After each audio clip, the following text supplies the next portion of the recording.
Is it possible to draw life lessons from fiction?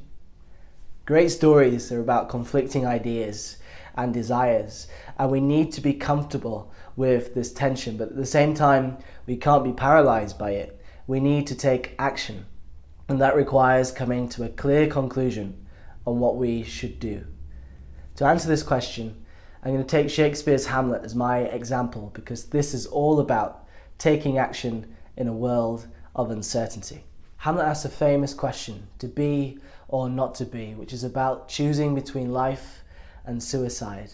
That is not the question I will be addressing today. I'm going to take a sub-question from that same speech and take you through how I approached getting to an answer. I'd be interested to hear how you would tackle this question in the comments section. Here is the quote. "Whether 'tis nobler in the mind to suffer the slings and arrows of outrageous fortune, or to take arms against the sea of troubles, and by opposing end them. Should you accept and endure suffering, or should you fight it?" Hamlet, through the entire play, basically does a dance between the two, and he never really commits. Well, in this video, we're going to try to commit. But how do you answer a question like this? I decided to consult some other sources. Firstly, a famous one from the Bible, Matthew 5:38-48, basically turn the other cheek. The full quote not quite as impressive, but it goes like this. "But I shall say unto you that thee resist not evil, but whosoever shall smite thee on thy right cheek, turn the other to him also." This is classic Christian teaching, one that would have been running through Hamlet's mind, and it comes down firmly on the idea of accepting your suffering and not seeking to retaliate or to avenge yourself. But now we almost get into a quote battle. Let's take a very different tack. Let's fast forward 1900 years and go to Nietzsche. Nietzsche asks, "What is good?" And his answer is pretty emphatic. He says, "All that heightens the feeling of power, the will to power, power itself in man." He can't get enough of that word.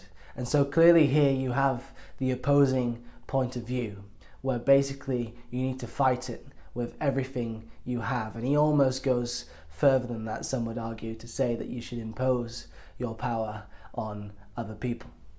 In fact, Nietzsche saw the whole of Christianity as basically a disguised form of revenge, the weak looking to subjugate the strong. He believed that Christianity had cast power and strength and ability and wealth in negative terms to make those people feel guilty and subordinate themselves to the group. You can see now how it's getting pretty hard to draw a clear life lesson from fiction. We have two conflicting quotes that have direct bearings on the speech from Hamlet. How do we pass between them? What can we do? I think there is a meta principle, which I remember this week from university days. It comes out, I think, of the old Hegelian dialectic, where you have thesis, antithesis, and then synthesis. So you would start with the thesis. Let's take the Christian point of view, turning the other cheek. Then you throw in the antithesis, which is a Nietzschean point of view of fighting back and potentially seeking to be the one who smites you. What is the synthesis? Here again, I was going through the rabbit hole of quotes, and so I picked another one that has actually come up time and time again, and always it seems to be a strong answer to a wide variety of circumstances. It's called the Serenity prayer. I looked this up, and it's actually from a theologian called Nietzsche, who was around in the 1930s. I had an assumption that it went back thousands of years, but it's actually a relatively modern saying. It goes like this: "Grant me the serenity to accept the things I cannot change, the courage to change the things I can, and the wisdom to tell the difference."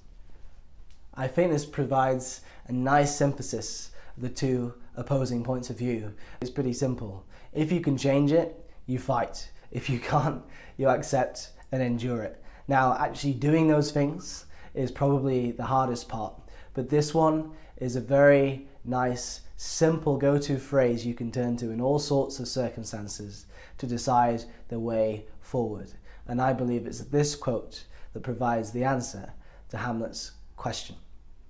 This means you can draw life lessons from fiction, but you need to look far and wide, and you need to oppose the conflicting points of view to see what survives.